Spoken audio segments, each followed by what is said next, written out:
Welcome to Joint Effort with Des Moines orthopedic surgeons. This podcast covers the pain and injuries that are associated with muscles, ligaments, and joints. Welcome to Joint Effort. I'm Jason Sullivan. We have Lea Gunnell today. She is an orthopedic surgeon who is fellowship trained in foot and ankle, and we appreciate you coming on. Well, thank you. Yeah. Lea joined us not even a year ago. Nope. About 7 months now. However, you were in practice in Texas for a while. Yes. 2 years? 3 years. 3 years. Yep. And you're at Texas Tech. Is that where are you at? Covenant. Across the street. Texas Tech is in Lubbock.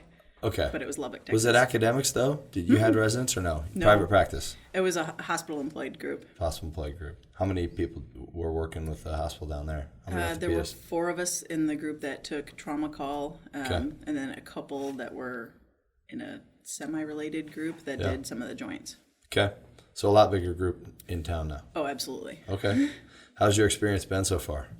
It's been good. It's been an interesting time to try building a new practice, coming into a new area. She came during the middle of COVID. Yeah. Made the decision to make the move before the COVID, pandemic started, and then that hit. Things kind of changed, but honestly, we're still pretty busy and keeping things rolling. I do take a decent amount of call. You do. You came in, I remember, and we couldn't give you enough call. Everyone's like, Lea wants call. And I'm like, Lea has a lot of call. Does she know how much call she has? And like, oh, she wants call. So I called you one time, like, hey, I plans changed for me. I got to leave this weekend. I'll switch with you. And she's like, I'll take it. I'm like, okay, you want me to switch? I'll take it. And then I do remember that was a pretty bad call for you. So I feel like your first few calls were, it's almost like a baptism by fire kind of thing. It has to be, I think. It happens to everybody. And then once you settle in, you realize there's some calls that are okay. But when they get going sideways. Yep. It's either nice and steady, you can keep things kind of even keel, or the trauma doesn't stop. Right. There's almost no in between. Don't you think you're a little bit at a greater advantage on call than the average orthopedist, having been foot and ankle trained? With how common that, a tibia or an ankle fracture is that you see? I think it's definitely beneficial for a lot of the lower extremity trauma. The upper extremity is obviously less comfort for me, but that's what we have you for. Absolutely. But with the lower extremity, especially with my training out in Harborview, the amount of trauma that went through there and our work with the trauma fellows there, we saw a lot of really bad lower extremity traumas. Harborview is one of the busiest trauma centers in the country, correct? Yeah, I think my first 2 weeks of fellowship, we had 14 calc fractures, which I don't think we did 14 calc fractures in a year or two during residency. Wow. That was that, who fixes those? Dr. Bernershka? Is that his name? Bernershka does do most of them. He doesn't do all of them. Yeah. Dr. Sanjorzen and Dr. Bragi will fix some, but Bernershka does. I mean, if he sniffs out a calc fracture in the hospital, it's coming. It's his thing. I just remember seeing him give a lecture, and I saw about 100 K-wires in something. And I'm like, unbelievable amount of patience to piece that thing back together. You have no idea. So, so you learned from one of the masters, or a bunch of the masters in foot and ankle surgery and calcaneus surgery, and it can get pretty complicated at times when it's a bag of bones almost. He can take a bag of bones and he will find the smallest fragment of bone, and he sees exactly where it goes. It's one of the more impressive things that I've ever seen. Is that something that you can gather, or is it just...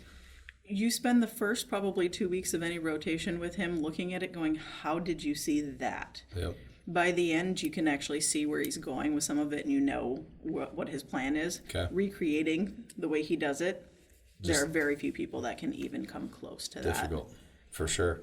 So interestingly, I just found this out from you, but orthopedics is your second career. Yes. So how in the heck do you, tell me, you're a material engineer, and you work for Northrop Grumman. Yeah, so it's a defense contractor that is based out of the D.C. area. Yeah. So that's actually where I was during September 11th back in 2001. Yeah, so I was working for a defense contractor in that area at that point in time. But I was materials engineer. I did semiconductor work. And okay, that's a long road to get there. I mean, to graduate with an engineering degree anywhere is difficult.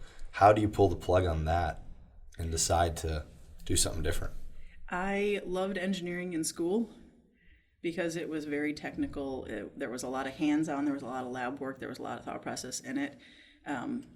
In practice, in jobs, there was a lot of supervising and a lot of meetings. Okay. Turned out I wasn't very good at that. I like hands-on work, and so if I wasn't actively doing something, I didn't feel engaged enough. Okay. I started taking just classes at a community college even within the first 6 months because I wanted more activity.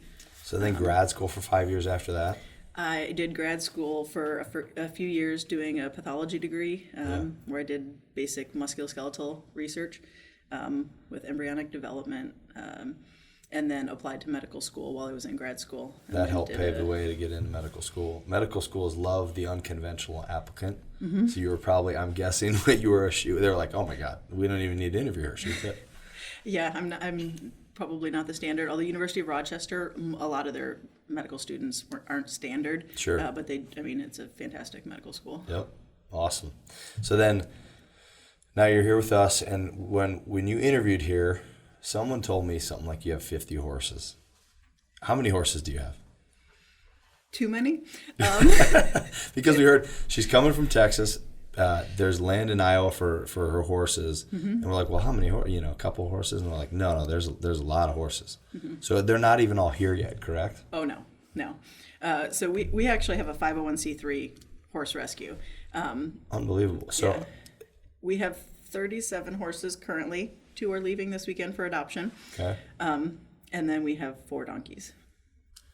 So are you known nationwide? How, do you seek out horses to bring on as a refugee for the camp for them, or what? How does this happen? How do you save horses? Yeah, we're not seeking out any more at this point in time. Okay. We're trying to decrease numbers at this point. Okay. We do actually know people that are involved with horse rescue around the country, actually. Right. There's a fairly large network, but I got involved with it down in Texas. I'm going to blame one of the general surgeons down there that I worked with. I've always loved horses growing up. I used to show them, did some 4-H, did some saddle seat, had multiple horses. And then got to Texas. Always thought I'd have horses again, but, a couple horses of my own. One of the general surgeons has a sanctuary, and she brought in a lot of horses from some of the kill pens in Texas, which was a new thing to me that I had never heard of. Mm-hmm. And horses for slaughter, again, completely naive at that point to any of that. And I'm a bleeding heart for animals. Don't ask how many animals total we have. So we got 1, and then we got 2, and then... Yeah. So some are coming to Iowa, or some are already here? Up here right now, we don't have any horses. We've just been trying to get our pasture up here ready because our land and we have much less land up here than we had in Texas. But gotcha. We had a lot of corn that was growing on it, so we had to turn that into pasture. So that's what we've been working on recently. So I spend my weekends doing fencing if I'm not on call. Wow. So you almost rather be on call, I'm guessing. Sometimes that's easier. Or at least makes me less sore. And do you ride some of these horses then for leisure? Mm-hmm. Okay. Yeah. You could probably put together a nice side business. There are a lot of Des Moines families and kids growing up that want to ride horses. You could probably, that wouldn't be a bad little idea there. We're working on reaching out to some other rescues in the area. Yeah. Reached out just this weekend at the Iowa Horse Fair about possible, other contacts for trainers and things like that. Very cool. So. All right, let's get on to what you really specialize in now. No more engineering talk. You know a lot about horses, but what we really want to talk about today is ankle sprains. Very common. Mm-hmm. Just describe for me what's the most common type of ankle sprain, and what does a sprain designate? What happens? So the most common ankle sprain is usually more of an inversion type injury. So somebody rolls their ankle, they're playing basketball, they land on somebody's foot, it rolls over. Usually mostly pain on the outside of their ankle. You can, invert or do some other types of ankle sprains or high ankle sprains where you have a little bit of a plantar flexion, so toes pointed down and kind of roll over and invert and have some damage done a little higher up as well.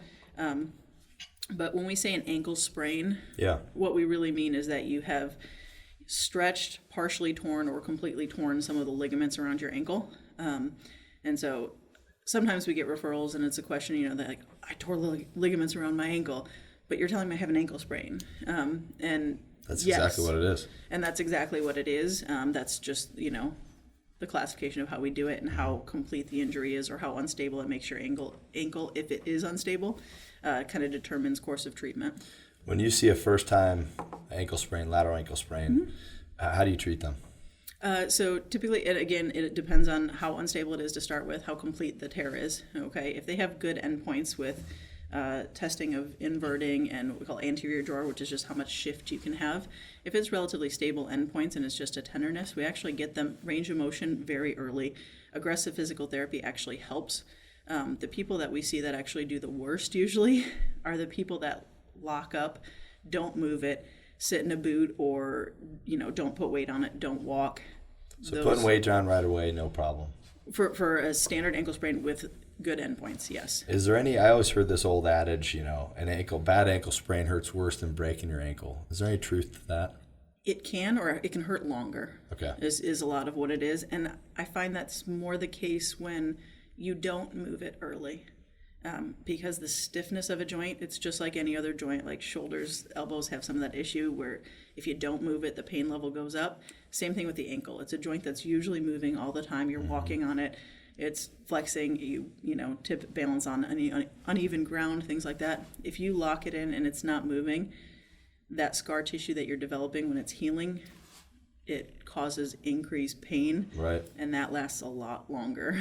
So when would you advise someone, let's say they're a recreational basketball player, when can they get back to playing? Again, some of that is dependent upon the degree of the injury. If somebody's pretty stable with it, I have them start the rehab, and as soon as they have good proprioception and balance back, they can start back pretty aggressively. Okay. If somebody has a complete tear or some instability, then we usually hold them off for 6 weeks, and then really, not hold off from everything, but from competitive type sports. Dynamic cutting and pivoting. Yeah. What's the difference? You mentioned high ankle sprain. You see a lot of that in the media. Mm-hmm. And a year or two ago in the national title game, they had a quarterback, right, had a high ankle sprain. Mm-hmm. They put a device across it. Mm-hmm. Is that becoming more common? Or is that a unique situation where it's a little increased, it's an internal brace that gets you through a tough time, and that usually it's just rest that gets someone through it and they didn't have time to rest it?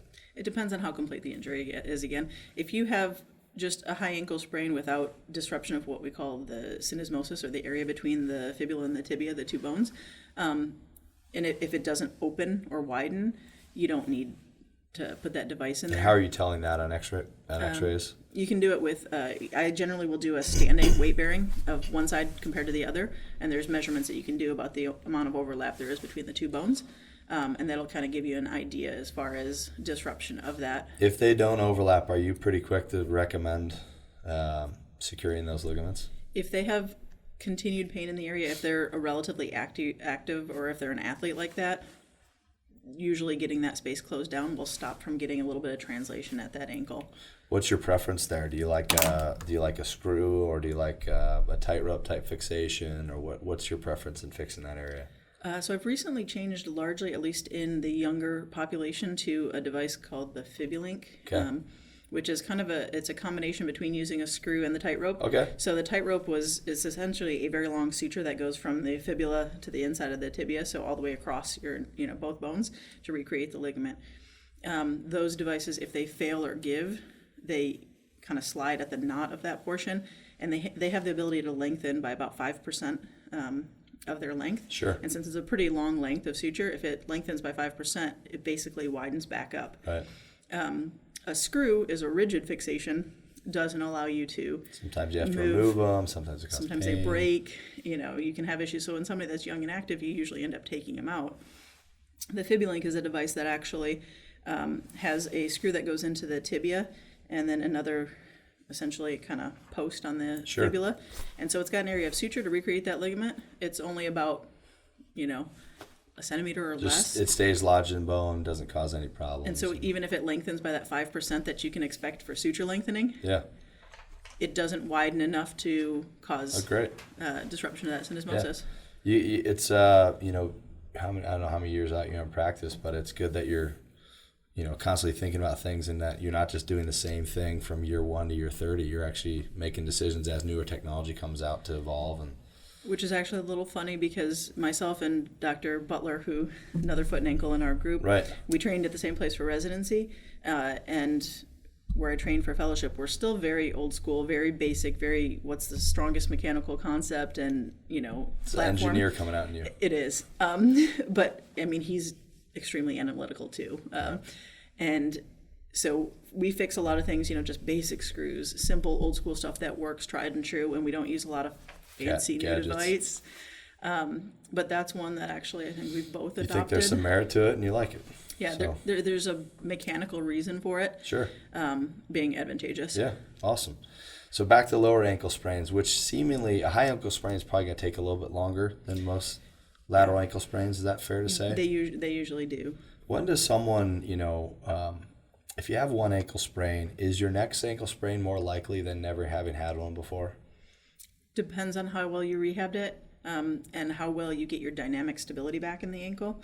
Your tendons on the inside and the outside of your ankle, so your peroneal tendons, which are on the outside, and then like your posterior tib tendon on the inside, they're kind of dynamic stabilizers of your ankle. If you actually rehab those well and have good strength in those, you don't need all the ligaments around your ankle. Okay. You can have pretty good dynamic stability, and that can stop you from rolling or continuously re-injuring. If you're not able to rehab those well, then you can be definitely more likely to re-injure or re-sprain the ankle. Certain foot shapes also have a higher chance of spraining your ankle recurrently. Right. And when do you get into talking to someone about surgery in regards to an ankle sprain? How does that conversation go? What are they telling you where you think, hey, maybe I can help them out here? Very rarely do I acutely operate on an ankle sprain.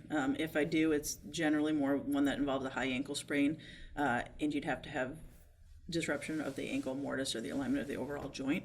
Otherwise, I rehab and non-op essentially all of them. And then if they've failed that, have continued pain and then gross instability even after they've rehabbed to get their strength and function back in their peroneals, then we start talking about. So they'll come back in and say, I keep spraining, I keep rolling this over, I can't keep this solid. Does a lace-up ankle brace help at all? It can help some with some of them, but the problem is if you use that all the time, you're not keeping those dynamic stabilizers strong. Okay. And so it can be counterproductive. I use them in an early point when you're first returning to activity as you're rehabbing in the acute situation, but chronically, you don't want to have to use that long term. You don't want to weaken that. Okay. In a chronic ankle sprain, they just cannot stop from rolling the ankle. How do you treat that? So then it's a matter of, obviously, if it's the ligaments on the inside or the outside of the ankle, more commonly the outside, there are ways that you can either primarily repair that, a procedure called the rostrum, where you essentially tighten up those ligaments, tighten up the lateral or outside of the ankle, and that can give some of the stability back, and that works very well if your overall foot alignment is fairly normal. Okay. If you have a really high arched foot, sometimes you have to address other things with it. Additionally, you have to worry about how tight somebody's calf is, because that can correlate a lot with how tight they are and position that their foot is when they're so you might lengthen them at their calf then, in that case? Yeah, so you may involve both the calf muscle as well as repair of that ligament on the outside of the ankle. Sometimes you have to do a little bit of work with those peroneal tendons if they were damaged or torn with the repeated injury as well. What is the risk of having recurrent ankle instability? Can it lead to arthritis? If you have instability at the ankle mortise itself, up to even 2 millimeters of shift within your ankle on a repetitive basis can cause changes in contact pressures. And would that be one of the more common causes of ankle arthritis? I don't know about more common. It can lead to some chronic changes. Usually you see more of the chronic changes with chronic ankle rolling or instability in what we call the gutters, so on the inside and the outside of the ankle. Okay. Not as much usually within the ankle joint. You can get some, we call it, little bone spikes, et cetera, at the front of the joint sometimes, and that's from that sliding motion. Okay. I want to move on a little bit into ankle arthritis. A total ankle replacement. Pretty complicated procedure. No? I mean, not for you? It seems like the balance. It seems like 15 years ago that maybe the challenges of the device design or something led to a lot of failures. Have things improved in that regard? They're improving. We are not where we are with total knees and total hips as far as implants go. It's still just a hard joint to reproduce because it's a much smaller joint than the knee, and it's still taking all the same forces, but in multiple planes as well. Right. So it does still have a shorter lifespan than like a total knee or a total hip, where routinely at this point you're thinking 20 to 30 years. Who's the right candidate for having their ankle replaced if they have bad arthritis? The indications are growing a little bit, but still somebody that has relatively mild deformity, straightforward arthritis, generally speaking, good nerve sensation. You don't want somebody that can't feel their foot or their ankle because they're at higher risk for... So would a diabetic be a contraindication, or someone who's maybe already have sensory loss from having diabetes? It's a bad idea? It's generally a bad idea. You get wound problems and things like that? They have potential for wound problems. They have a higher risk for what we call a Charcot joint. And so you can have additional bone loss, and they can have further collapse or deformity that can happen. And in that case, you don't want to have a big implant in there that if you had to take that out for some reason because of a problem, whether it was infection or you started to get collapse of bone around the implant, you have a large bone void, and then you're trying to fuse that later in somebody that already has a higher risk. And when you say total ankle, what are you replacing? What space between what bones? So the talus is kind of the dome. That's the top bone in your foot, essentially. Allows us to move our foot up and down? Yep. Okay. So that's what has the curved surface that rolls up and down, and the end of the tibia, which is your shin bone, essentially. And you're putting essentially metal and some form of plastic in there. Okay. After you have a total ankle, what can you not do? Can you run? We don't recommend it. Do some people run? Some people do. Okay. But you also frequently still tell people with total knees not to do that, and some do. I will tell you though, the lifespan on a total ankle, before it was in the 6 to 8 year range. We're now maybe 8 to 12. It's not nearly as long a lifespan. You start running on it, it'll loosen up on you. It'll wear out that plastic. It's just like the tread on your tires. Why can't you just repeat it again? You if your plastic was just wearing thin, you can do a smaller change of that. But more than anything, the amount of force that it takes on that bone, you usually end up getting some bone wear around it too. Okay. And each time you try to go in, you lose a little bit more bone, a little bit more bone. And depending on... Yeah, so I see it. It's just, you lose more real estate. Yeah, you lose more real estate. We do have now what we call revision implants that are better than there used to be as well. But again, you do run out of options eventually. So going back to someone who may not be a candidate for an ankle replacement, or someone who fails an ankle replacement, is that when you start talking about ankle fusion? Or what scenario? Let's get into the word fusion and what that means around the ankle, because that seems to be a fairly common procedure too. Absolutely, it's still actually the gold standard for arthritis of the ankle. Okay, it's an excellent procedure. It is one that scares people when they hear you're going to fuse my ankle and do what? Right. Because they think that taking away that motion at the ankle, they're not going to be able to walk, they're not going to be able to move, that it's going to be extremely noticeable, things like that. And we can take videos of people walking, and you wouldn't be able to tell which ankle was fused in the majority of them. Really? Yeah, you still have a good range of motion through the what we call Chopard joint, so in front of it. So you still actually do have some up-down motion. It's just through your foot. It's not as extensive as through the ankle. So you spend a lot of time in clinic dispelling rumors of what it means and how functional they'll be. Can you run with an ankle fusion? Absolutely. You can?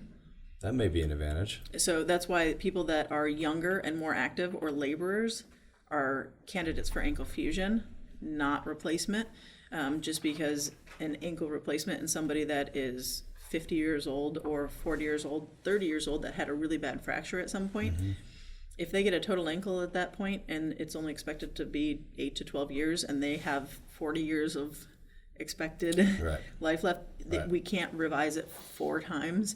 Not to mention risk of infection, loosening, fracture, all the things that can come along with it. So fusion becomes a much better option at that point. And how do you fuse that joint?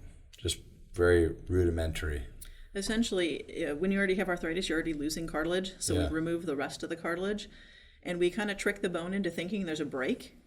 You drill, some little holes, you get that bone bleeding and make it think it's broken. Right. You put screws across it and hold it in a good position, and then your body just, bone's not very smart. It just kind of lays down bone. It acts like it's a break. Do you have to put anything in there to stimulate bone growing or no? You use local bone graft, or if somebody has a higher risk of not healing something, you can add additional bone graft, either some from the heel bone or sometimes from the top of the tibia near the knee. And I'm guessing every clinic you do, you're seeing someone with some form of ankle arthritis. This is a fairly common condition? It is fairly common. You see not as common as ankle sprains? Definitely not as common as an ankle sprain. Okay. But the farmers here in Iowa, yeah, there's a decent amount of it, but I love every one of them because they come in and they're like, it kind of bothers me. And their ankles are just toast. They're bone on bone. They have some big deformity. But they don't have any time to take off for surgery, right? It's always like the end of fall, but then that comes and they're like, I'm busy. Then it's spring, but then like, well, I got to. Well, it's time to plan. Exactly. But the thing is, they just want the pain better.